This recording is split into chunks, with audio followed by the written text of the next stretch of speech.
Hello and welcome to Ula Tea Leaf Readings. My name is Lenor, and tonight I'm going to be reading your tea leaves. This is a horoscope for Sagittarius. If Sagittarius is your solar, lunar, ascendant/rising sign, then this is a message for you. All right, let's get started. And so tonight our card is the Lovers. Okay, let's see what these tea leaves have to say tonight. And we have little tea over here saying good evening, giving her blessings. Oh, go on now.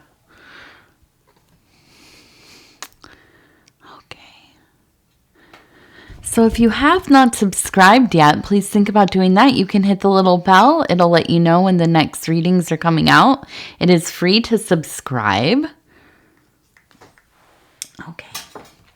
TT, you're knocking everything over with your tail, girl. Go on. Goodbye. She'll be back. She'll be right back. Mark my words. Okay. So, let's see. The first thing I saw that really stood out to me, I'm trying to see if we can get this light a little closer there. Okay. So, we do have, it looks like a little island to me.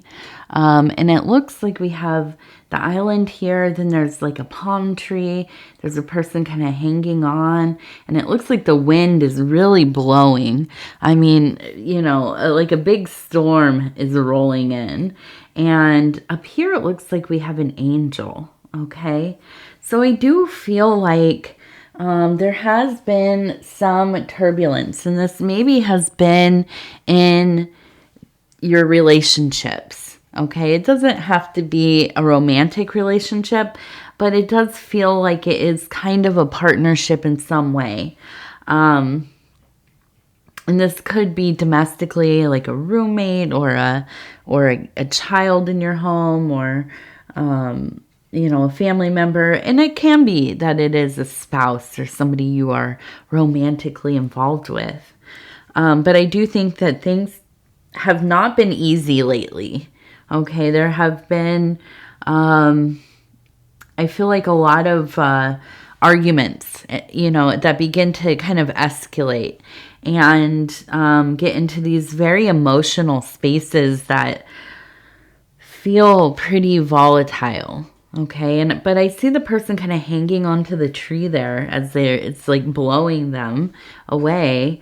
And so that makes me think that, like, yeah, you're getting kind of almost used to this pattern.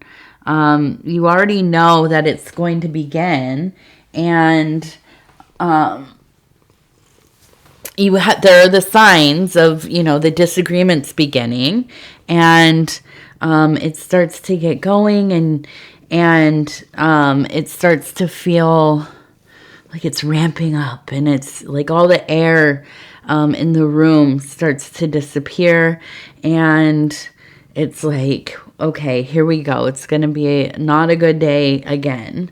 And I think that, you know, it's tiring. You know, that can be so tiring. So I feel like you have been really praying. You know, I feel like reaching out to your guides, your guardian angel, your daemon. Now, not to be confused with demon, right? Daemon, higher thinking. So I do. I feel like this is where there is kind of a sense of going into these spiritual places within yourself, these kinds of safe harbors, you know, that we all kind of have. Like we might not always feel like we have access to them, but they are established channels of energy And they are places that we can access, especially, when there are big life events going on, but also just, ordinary troubles, hardships, ordeals. This might also be a place that you go when you're feeling, overstimulated, or, when good things are happening. I don't know about you, but I don't like there to be a lot of trouble and turmoil and arguing, but I can manage that, maybe because I grew up around that kind of stuff, more than really exciting and happy celebration times. Those are what really give me anxiety, give me bad anxiety. And I don't know, I imagine it's just because I'm not as used to that, maybe. And I have a tendency towards anxiety. So, I always find it interesting when there are other people that kind of have that as well. Where even one person might look at something and think, wow, that's, wonderful. These big life events happening. Everything is fantastic. But you might be thinking, oh my gosh, this is like a complete hurricane going on. There's like a total cyclone hitting. Because it is just so much emotionality and so many moving parts, and, a lot expected of you, especially if you're the center of attention there. I think that you are leaning hard on these spiritual elements. And I think that there will be some ease through allowing yourself to commune with your guardian angel, your guides, your protectors, and I think having that kind of relationship and ability to, go into those places in earnest, I find this to be very helpful for you. And I think that there will be a real release of some of this conflict. Okay. And I do think that, it could be that, I always think of this time of the year as like the hardest. Where I live is cold, so people get very grumpy. Now, this year's an exception. We've had a warm year, so it doesn't seem as terrible. But usually we've been through, almost 5 months of never getting above like 50 degrees. And so people do. You really begin to get irritable because you're not getting the vitamins and sunlight and things like that. The socialization, or it's too much because you're stuck in tight quarters together. Now, on the other hand, in other parts of the world, in the southern hemisphere, it's been so hot, so same types of problems, but just reversed because it is so warm. And so this time of year, we're getting to that point where we're on the cusp of going into the next season. And I think there's also that element of getting just a little bit, rambunctious and stir crazy and Twitter-pated a bit, as the animals are starting to. And so our natural cycles are, we shift with those. And I think that, people get into these places where there's more conflict, even with the people you love the most. So I think that being aware of the patterns, so important. Being willing and open to using whatever tools you have to kind of help alleviate some of that miscommunication, or that, just that the vibration that is really kind of, it really flows through the house, through the family, through the small community. And, and people start to get to bickering and so on. So, I feel like this will begin to dissipate for sure. Okay, let's see. Now we have a tea right here. It looks like a fancy tea. Some kind of neat font. And then we have a person who looks like they're kind of almost singing. And then we have this row of birds. So I kind of feel like, and this is interesting, it feels like there will be some kind of message coming through for you because we have the birds. And I think that it will be repetitive. And it will be in patterns. It'll be repetitive, really until you kind of fully receive the message clearly. And now I wonder if it will come through songs. You know, sometimes we have synchronicities through songs that are playing. We hear them. They take us back to, certain memories, or they have words or themes and motifs that really kind of set in to us and bring up, deeper thinking and patterns kind of interlocked with them. And so I feel like this will come to you through some kind of musical device, right? And I think this will be an important message that you need to receive. And I feel like there's a sense of turning here. Okay, where I think, like I said, there's just been this feeling of dis-ease and a feeling of, really. And I think it's just really when I'm feeling it, it feels like agitation, frustration, just having kind of an annoyance, of things being repeated or said over and over, or like having trouble getting to like the core of things, having to kind of do these mental and emotional gymnastics. And it's just like, come on, let's get on the same page here. But I think that, it will become easier. It will stop feeling so tight, in your heart chakra there. And I think that it will,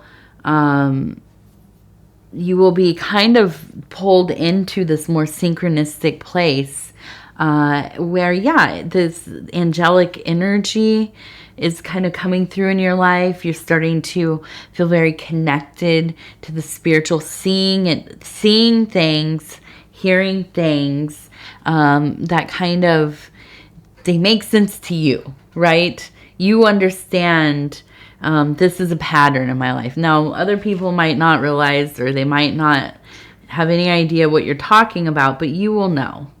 You will know. Now, we do also have another angel over here. And, TT, I love you, but I'm sorry you have to go. You're just causing havoc during my readings. Come on. Go on, baby girl. Go see Daddy. Go on. Daddy's back there in the bed. Go see him. I know, it's hard, isn't it? Oops. She's gone running. She won't stay in bed. She's also getting full of it with the weather being so warm. Okay, so let's see. We have the angel. Now, this is maybe my favorite one in the whole bowl here. Now we have a person who is standing here, and there's a flower growing right here, and I can imagine almost like a child. And then at the bottom, it looks like a 4-leaf clover, or maybe a what was I gonna say? What is it? It's not a spade. No, spade. What's the other one?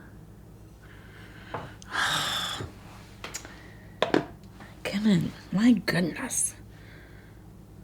Let's see, card suits. I'm not going to try to think of it this time. I'm just going to get on there on the old dictionary machine. Clubs. That's what it's called. Right? Yes. Yes, it's a clubs.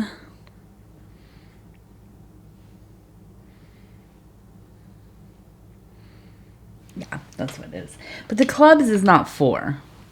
Okay, but this one kind of, I mean, it could be, I think it's a lucky clover thing, a 4-leaf clover. And listen, we're coming into we're in March. What am I saying? We're already in March. So we are. It is a lucky time, lucky month. And that's what I'd rather it be than, so we'll go with that. It is the lucky clover, and we have the flower growing up here, which, by the way, clovers have beautiful flowers. I don't know why we don't have clovers as our instead of grass, honestly. They're so pretty, and it makes it's so soft to walk in and sit in. Now the bees do get in there and other pollinators, but you have to be careful with your feet. But it's so pretty. I don't know. I like it. It doesn't look as like clean cut as a lawn, right? Well manicured lawn, but I do think it looks beautiful. So anyways, that's but they have pretty flowers, and we have this, and I feel like it is a sense of looking into this kind of almost fairy world, this place of magical occurrences, of kind of a like daydreaming in the yard, falling asleep in your chair, and your mind starts to drift, and you're transported to these little micro universes. And yes, and I do think that there is a sense of really kind of being kind of a like whimsical feeling. I feel like there, I really think that outside of this stuff that's happening in your life, there is a sense of all I have to do is kind of walk away to the perimeter of things and remember myself, remember my ability, remember how creative I am, how imaginative I am. It's easy to forget when we are in these places of conflict.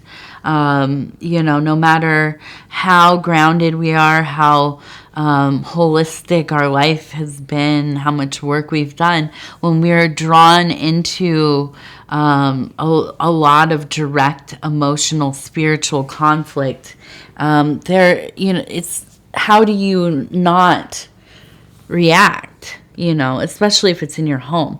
But I do think there is the ability here to get back into this place of wonder, of awe. And I think, a lot of it has to do with disengaging at all costs. Sometimes we have to just put up that wall, and sometimes, and it's difficult. I'm thinking as I'm saying this, well, what if it's your child, right?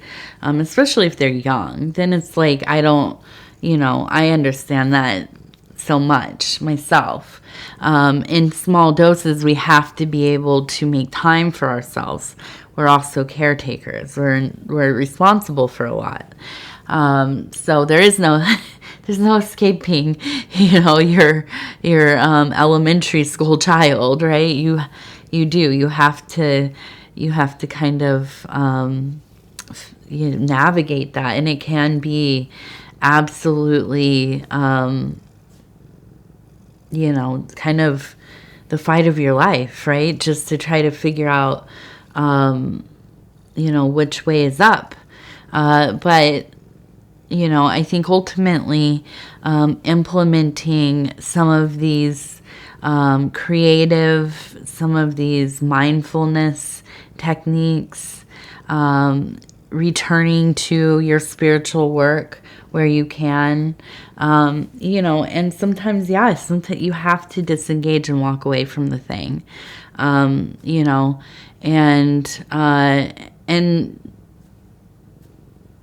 I don't think Sagittarius is necessarily a people pleaser, but I do think that you all are kind of mediators, and I think I'm trying to remember. I don't know a lot about the personality types, but I know that I'm an INFP, I think. And I think that's what it's called. And mine is the mediator. So I think in Sagittarius people, there is this kind of real attribute of wanting things to be going smoothly, sometimes at the detriment of your own well-being, and you put up with a lot. I think ultimately, though, we know this in terms of like things like recovery, addiction in the family. Sometimes we have to be real firm, because even when we feel like, okay, maybe it won't upset them as much if I just give in to what they want, what they need. I can help a little bit or whatever it is. It sometimes ends up being enabling, right? And ultimately the problem gets worse. I know this myself when when I'm a naughty parent and I tell my daughter, if you listen, if you clean up all of this stuff here, then you can pick out, one little treat or whatever. And thankfully, the other day, her treat she picked out was corn on the cob. Thankfully, it's not any, but I know the mentality of, it can become enabling. So, everything within reason, right? And sometimes, we just have to say no. We just have to say no. And we have to, allow ourselves to be in that uncomfortable place where it's like, okay, I know they're mad at me. I know, but ultimately, in the long term, why are you biting me? Let me see. She says, no, this isn't right. Give the treats all the time. But yes, sometimes, we have to be in that uncomfortable place and say no, because it pays off in the long term. Yeah. Okay, let's see. What else do we have here? I want to look at, over here we have a heart that is in the emotional waters. And then up here, both things in the emotional waters. But this one looks squared away. So I do feel like, through this all, it is kind of like that thing where they say, like, especially in children. And I think this is true for most of us. Now, I'm not saying that, as adults, it's our place to rule each other's, the rules of the house or how people live. Of course not. But I do think that when we let people know how we like to live, personally, individually, how and what we're willing to accept as acceptable, interactions, how you talk to me, the kinds of things that I am comfortable with and what I'm not comfortable with. And now, and really putting down these basic things, but not, of course, not telling somebody how to live. But I think that people respond to this well, ultimately.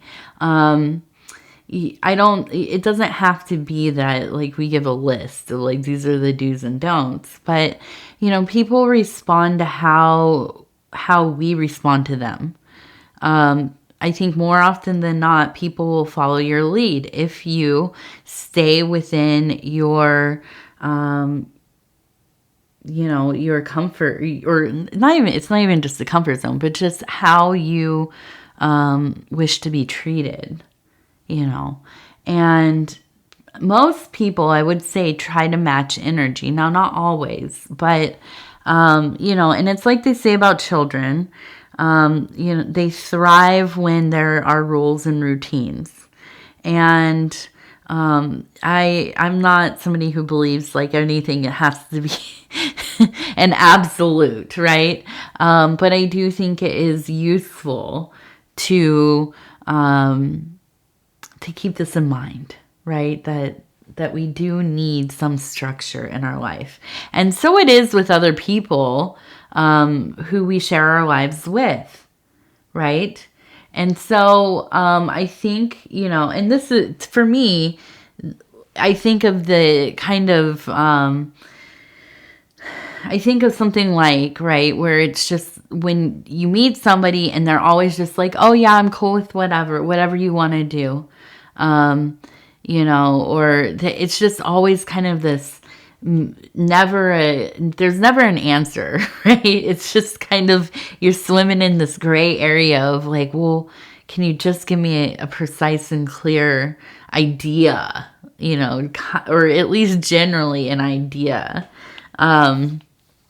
So basically, I think that things are going to get back to a place where you're feeling like there can be communication. But I think, part of this is by stepping away, kind of refocusing yourself, thinking of, and doing the things that get you closer to that sense of spirit and divinity, and then kind of regrouping, right? Trying to kind of change the atmosphere of the situation.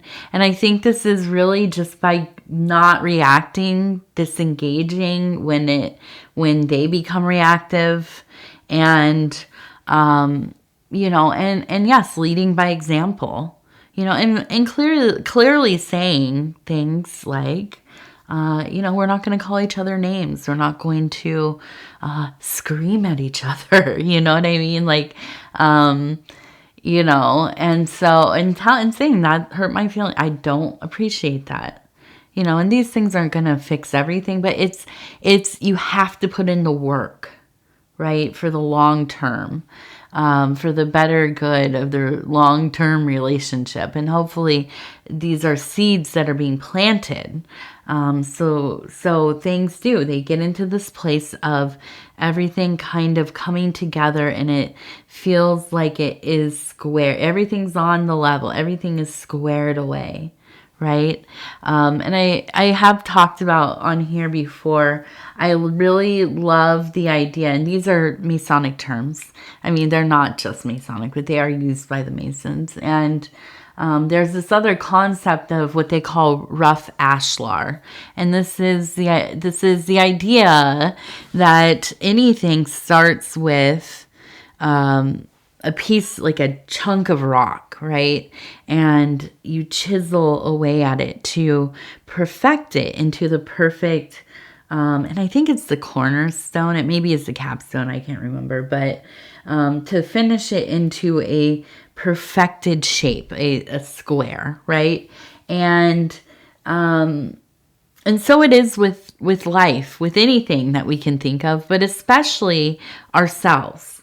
It takes time. It takes time to mold something to sculpt it into a finished project. It takes a lifetime, really, And so this is the work, and it will take time.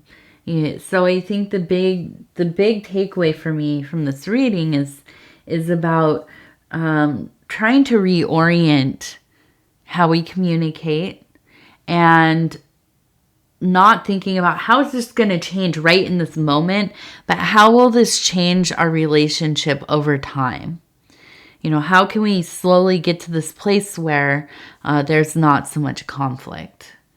You know, and a lot of that it has to do with verbal coding, the language that we're using, the energy we're putting off. Usually that is carried on the way that we speak to one another. But it's also body language and, you know, keeping up our own wellness and so on. Okay. So let's see, what else do we have? We're going to look at the Dreamer's Deck, 40 affirmations for pursuing your dreams.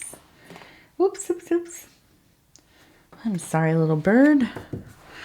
Okay, and I'm going to flip this over and stop where it feels right. And it says, I know that every dream in my heart is waiting to bloom. I am ready to grow. I am ready to grow. Yes. All right, Sagittarius, I'm going to go ahead and tell you I love you because I do, and I thank you so much for spending this time with me. It is always such a pleasure, such a honor to be able to bring these messages. And if you would be so kind as to like the video, it really does help the channel so much. And if you have not subscribed yet, please think about doing that. You can hit that little bell. It'll let you know when the next readings are coming out. And it is free to subscribe. If you'd like to leave a comment, please do. I'd love to hear from you. All right. Other than that, I think that's it. So I love you. Take care of yourself, and we'll talk in just a few days.